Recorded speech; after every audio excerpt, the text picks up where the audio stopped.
Rumaragas ang pagpapala po sa ating lahat para sa ating pangaraw-araw na talata. Tayo ngayon ay nasa Genesis Kapitulo 35, simula versikulo 5 hanggang versikulo 8. Ang mga taga roon ay natakot kay Jacob at sa kanyang mga anak na lalaki, kaya't walang nangahas sumapol sa kanila nang sila'y umalis.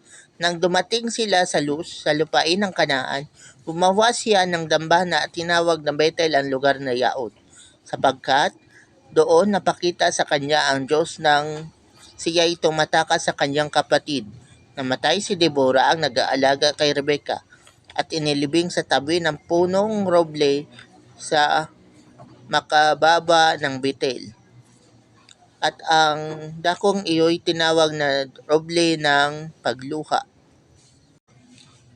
Sa passage po na ito, mababasa natin na si Jacob at ang kanyang pamilya ay babalik na sa Bethel. At yung mga tao sa paligid ni na Jacob ay natakot kina Jacob, kaya hindi sila nangahas na labanan si Jacob dahil alam nila na matatalo lang sila.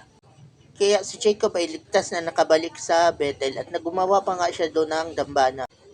Katulad kay Jacob, mararanasan din natin yan. Dahil ang pinaglilingkuran nating Diyos ay ang Diyos din ni Jacob na gumawa ng langit at lupa at kaya tayong gabayan.